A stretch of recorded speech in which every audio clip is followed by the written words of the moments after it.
안녕하세요. 쉬운 인문학입니다. 이 나라는 몰라도 타코와 나초는 아는 나라. 신비한 아즈텍 제국의 영화와 문학을 함께한 나라. 한국인들만큼 고추를 사랑하고 잘 먹는 나라. 바로 이 나라, 멕시코입니다. 자, 그럼 지금 바로 쉬운 인문학과 함께 멕시코에 대하여 알아보겠습니다. 멕시코의 정식 명칭은 에스타노스 우니도스 메xicanos, 멕시코 합중국이라고 합니다. 북미 대륙의 남쪽에 위치한 멕시코는 북쪽으로는 미국, 남쪽으로는 과테말라 및 벨리즈와 국경을 접하고 있으며 유카탄 해협을 사이에 두고 쿠바가 자리 잡고 있습니다. 2021년 주 멕시코 대한민국 대사관 자료에 따르자면 면적은 약 197만 제곱킬로미터로서 세계 13위, 인구는 1억 2,756만 명으로 세계 10위인 국가입니다. 총 인구 중 885만 명이 수도인 멕시코시티에 거주 중입니다. 언어는 공식 언어는 지정된 것은 없지만 인정된 언어는 스페인어와 68개 원주민 언어가 인정된 언어입니다. 하지만 주로 스페인어가 사용되고 있습니다. 종교는 총 인구의 77.7%가 가톨릭 신자이며 이 숫자는 9,786만 4,218명으로 전 세계에서 브라질에 이어서 두 번째로 많은 가톨릭 신자가 있는 나라입니다. 멕시코 인구 통계 자료에 따르면 80%가 원주민과 백인 간의 혼혈인 메스티소라고 하는데, 이는 메스티소가 아니면 차별받을 것이라는 인식이 반영되었기 때문에 객관적이 아닌 자의적인 인종 구분이라고 보면 될 것입니다. 이 밖에 우이촐족 등 순수 인디언, 아랍계, 아프리카계, 스페인계와 농업 이민으로 들어와서 살게 된 일본계, 한국계 등이 있습니다. 재미있는 사실 하나는 일반 정서상 유럽계 이민자 백인들을 싫어한다고 이야기하면서도 대부분 TV 프로그램이나 영화의 주인공은 언제나 백인 또는 백인과 원주민의 혼혈이지만 백인처럼 보이는 혹은 백인 유전자가 강한 사람인 카스티소가 독차지하는 것입니다. 치안 부분에서는 2022년 11월 주 멕시코 대한민국 대사관 자료에 따르자면 인구 10만 명당 살인율 주수는 24.8로 세계 19위로서 높은 편입니다. 하지만 멕시코 내에서도 지역별로 차이가 심해서 미국과 국경을 마주하고 있는 지역들은 대부분 특히 그 정도가 상상을 초월할 정도 심한 상태이지만 주요 고급 휴양지의 경우는 어느 정도 치안이 안정되어 있다고 합니다. 멕시코인들의 스포츠 사랑은 끝도 없는 것 같습니다. 대표적 스포츠는 우리가 잘 아는 축구와 야구가 있습니다. 그리고 투우도 멕시코인들이 좋아하는 인기 종목입니다. 세계에서 가장 큰 투우장이 스페인이 아닌 멕시코시티의 프라자 멕시코라고 하니까요. 그러나 아마 서민들에게는 복싱과 루차 리브레가 가장 인기가 좋다고 하겠습니다. 복싱은 현재 세계 챔피언만 레오 산타크루스, 훌리오 세자르 마르티네스, 에마누엘 라파테나, 카렐로 알바레스, 다니엘 발레나레스, 레이 바르가스, 후안 프란시스코 에스트라다, 루이스 알베르토 로페즈 등 8명을 보유하고 있으며 역사적으로도 훌리오 세자르 차베스, 오스카 데라 호야 등 총 208명의 세계 챔피언을 배출한 나라입니다. 그 밖에 우리에게는 영화로도 많이 알려진 루차 리브레도 멕시코 서민들에는 탄산수 같은 청량감을 주는 스포츠가 아닌가 싶습니다. 우리나라 대한민국과 멕시코는 1962년 1월 26일 수교를 맺었으며 주 멕시코 대한민국 대사관은 1962년 7월에, 주한 멕시코 대사관은 1978년 3월에 개설되었습니다. 멕시코 전체 교역 국가 중에서 우리나라 대한민국은 미국, 중국, 독일, 캐나다를 이어서 5위를 차지하고 있습니다. 또한 우리나라 대한민국의 중남미 1위 교역 국가가 멕시코이기도 합니다. 그러다 보니 우리 기업들의 진출도 활발한데, 코트라에 따르자면 삼성, 현대, 포스코 등 대기업을 포함 456개의 기업이 진출하여 있다고 합니다. 멕시코의 한인 교포수는 2021년 호시스 기준에 따르자면 11,107명입니다. 하지만 멕시코의 한인 역사는 실로 오래되었는데 그 시기는 대한제국 시절인 1905년 5월 유카탄주 메리다 지역 내 에네켄 용선란 재배농장으로 이주한 1,033명이 최초였습니다. 멕시코는 IMF 2022년 기준 1인당 GDP PPP는 22,440불러서 세계 69위입니다. 참고로 우리나라 대한민국은 53,574불입니다. 하지만 멕시코는 세계은행 더 월드뱅크의 2020 Doing Business 보고서에 의하자면 미래 투자를 위한 역동적이고 신뢰할 수 있는 국가에 멕시코를 선정하였으며 이에 대한 근거로 미국과의 근접성으로 인한 생산 및 제조의 위치적 선호도와 이를 뒷받침할 다양한 분야의 기술 인력들이 멕시코에는 풍부하다는 점을 내세웠습니다. 최근 이러한 장점은 USMCA의 원산지 규정 강화, 미중 전략 경쟁에 따른 미국을 비롯한 주요국의 리쇼어링, 니어쇼어링 및 프렌드쇼어링 경향에 따라 북미 지역의 생산 거점으로서 멕시코는 더욱더 중요성이 부각되고 있습니다. 이는 멕시코의 경제산업 구조는 1차 산업이 4%, 2차 산업이 32%, 3차 산업이 64%로 구성되어 있다고 하며 그 중에서도 가장 중요한 산업들인 자동차, 철강, 석유 및 가스, 항공우주산업, 의료기기, 제약업을 살펴보겠습니다. 우선 자동차 산업은 현대, 기아 등 완성차 업체는 물론 세계 100대 자동차 부품 업체 중 90% 이상이 멕시코에 진출해 있으며 1차 자동차 부품 협력사도 약 600여 개가 활동 중이라고 합니다.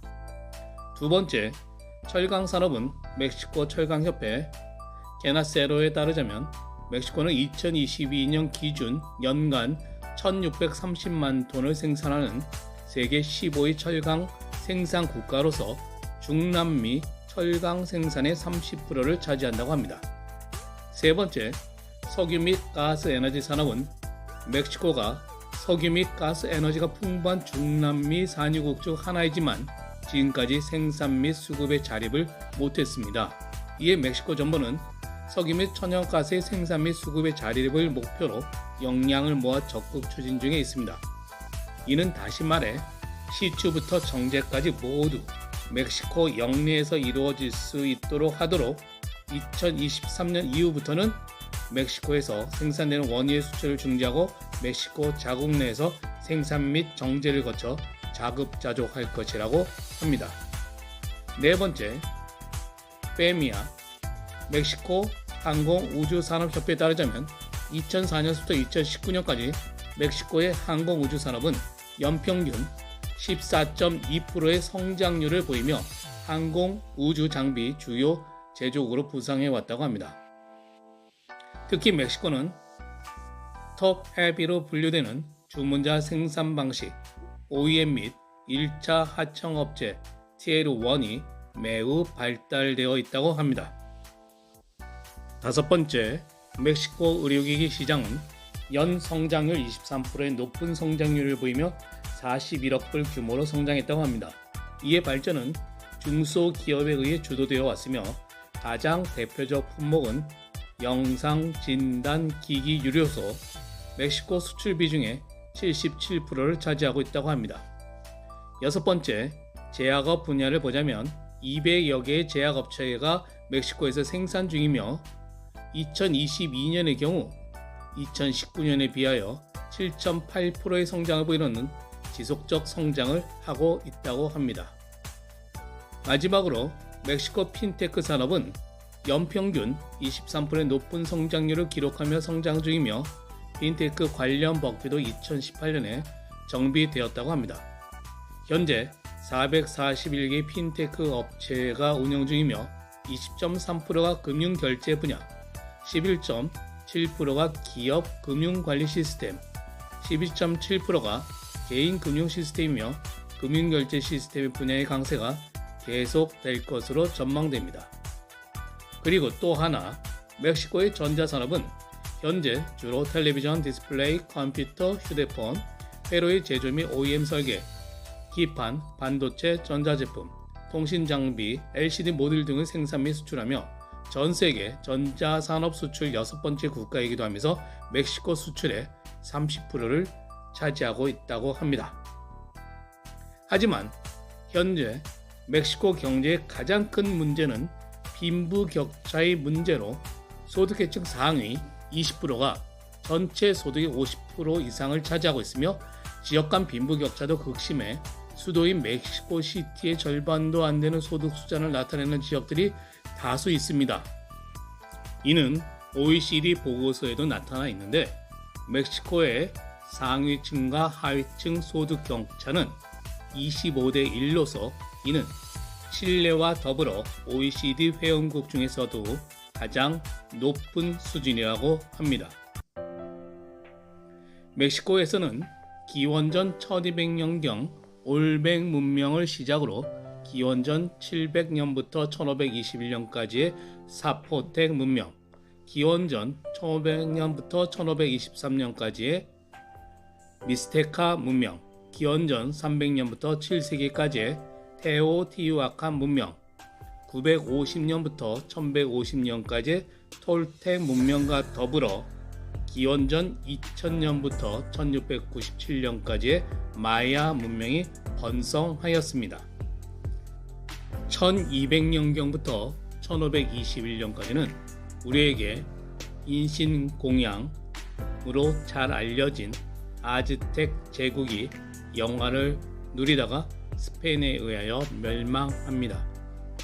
이들은 싸움과 전쟁에 능했으며 또한 재배, 양식 등 높은 문화 수준을 유지하였으며 1325년 섬지에 있던 진흙 뻘들을 개척해서 단단한 땅으로 만들었고 여기에 세워진 지금의 멕시코시티인 테노치티틀란이라는 새 수도는 한때 30만 명까지 살았을 정도로 영화를 누린 나라였습니다. 1518년 스페인의 에르난도 코르테스 데 몰로이는 마야의 영토인 유카탄 반도에 상륙한 뒤 연전연승을 하며 원주민 현지처까지 두면서 아들까지 낳습니다. 이후 그는 1519년 7월 베라크루스를 점령하고 아즈텍 제국의 목테수마 2세와의 수차례 면담을 요청하였으나 모두 거절당합니다.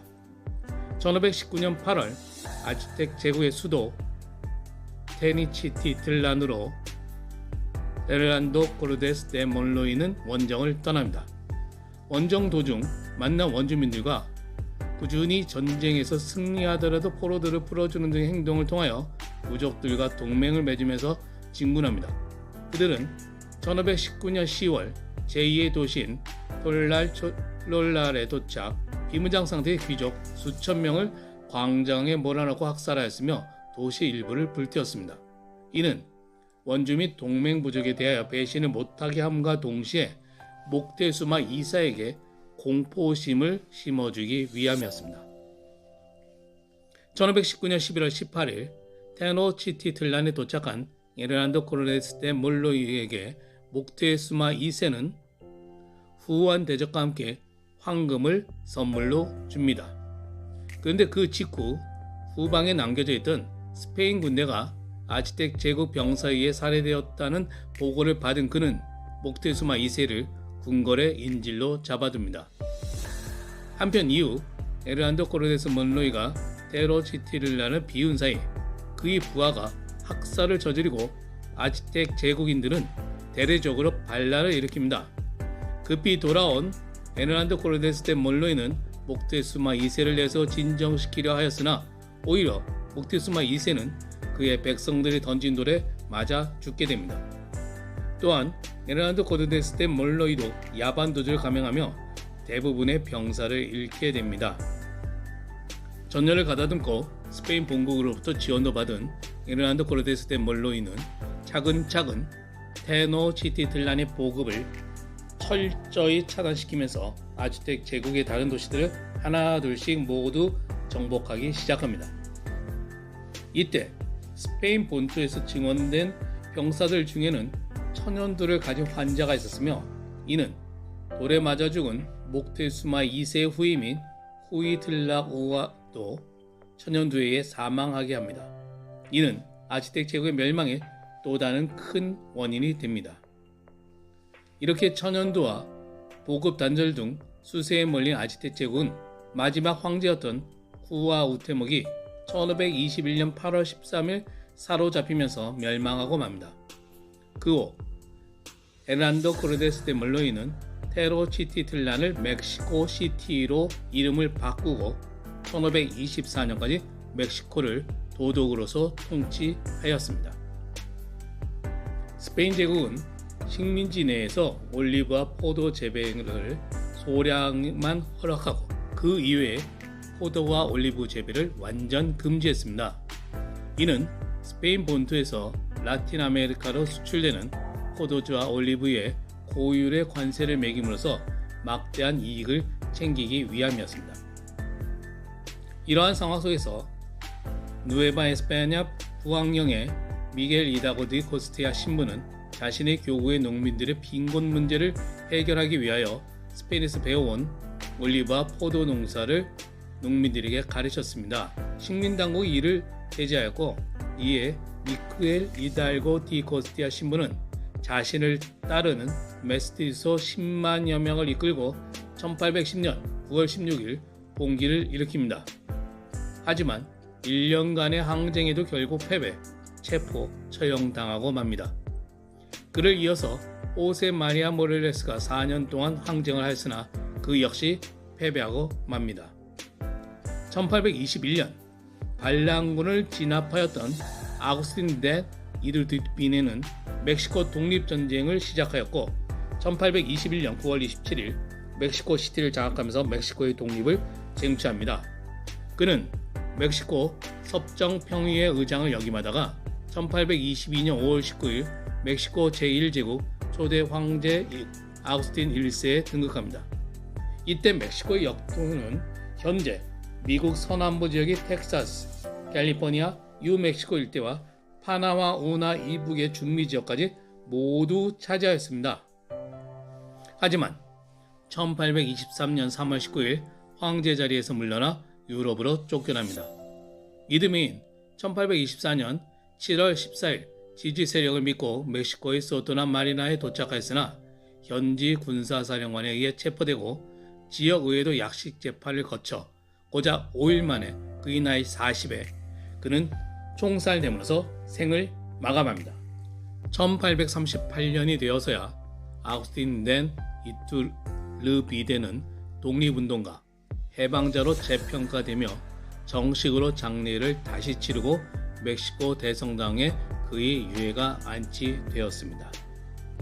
1848년에 종식된 멕시코-미국 전쟁으로 인하여 멕시코는 한반도 넓이 15배에 달하는 뉴멕시코, 캘리포니아, 콜로라도, 애리조나, 네바다, 유타주를 잃게 됩니다.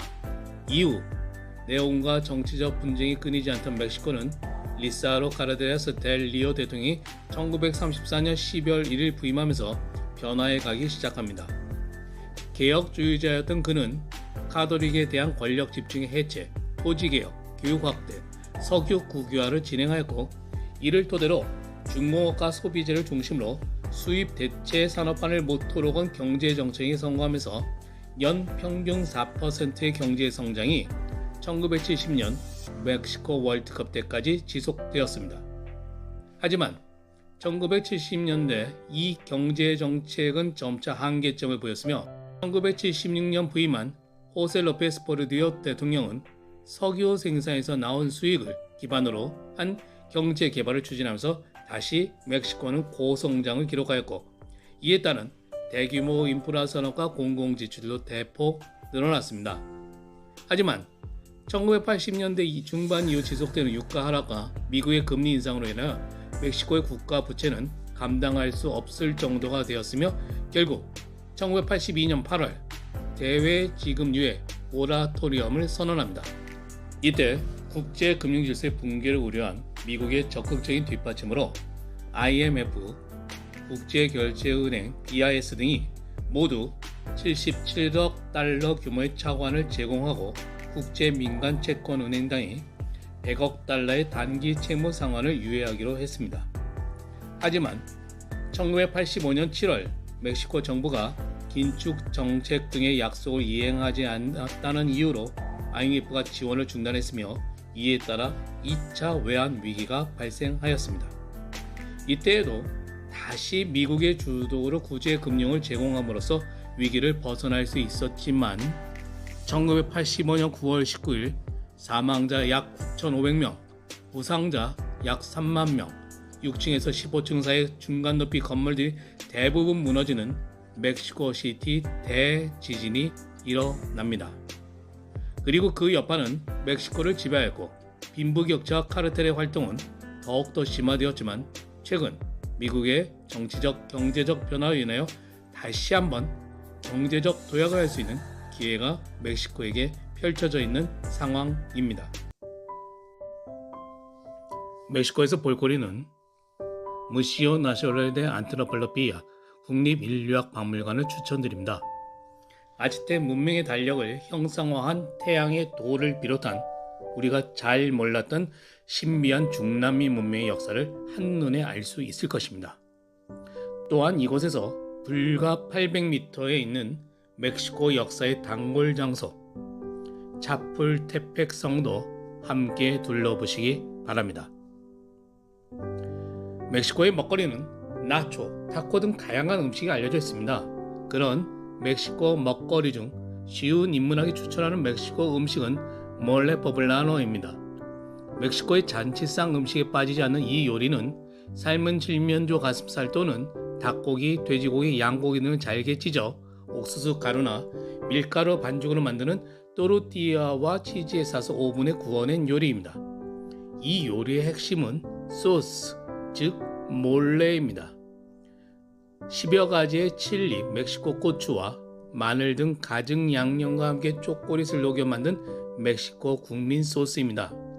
멕시코 고추인 칠리를 어떤 것을 선택하느냐에 따라 맛은 달라진다고 합니다. 여기에 아침 햇살에 시나몬을 뿌린 듯한 멕시코 국민 음료인 오르차타나 멕시코 하면 생각나는 술 데킬라 한잔 하시는 것을 강추하는 바입니다. 마지막으로 멕시코의 즐길 거리는 2017년 개봉한 만화영화 코코로 널리 알려진 망자의 날입니다. 이 축제는 2008년 유네스코 무형문화재로 지정되었으며 11월 1일과 2일 양일간에 펼쳐지지만 10월 30일이 포함되기도 합니다. 여기서 11월 1일은 어린이 망자들이, 11월 2일은 어른 망자가 오는 날이라고 합니다. 그래서 고인의 가족들은 망자의 재단을 정성스럽게 고인이 좋아했던 음식과 음료, 사진 및 기념품들을 포함하여 화려하게 만듭니다. 그리고 가족들이 모두 고인의 무덤을 찾아가서 깨끗이 청소하고 무덤을 해바라기와 장미로 장식한다고 합니다. 고인에 대한 마음은 이곳 대한민국이나 멀리 떨어진 멕시코나 다른 것이 없는 것 같습니다. 우리에게는 나르코스 등의 영화나 드라마를 통해 마약 카르텔로의 이미지가 너무 강한 나라. 하지만 중남미의 신비한 문명의 중심지였던 나라. 스페인에 맞서서 싸웠던 그 역사마저 왜곡되어 버린 나라. 이런 멕시코에 대하여 알아보았습니다. 참, 구독과 좋아요 잊지 마세요. 지금까지 쉬운 인문학이었습니다.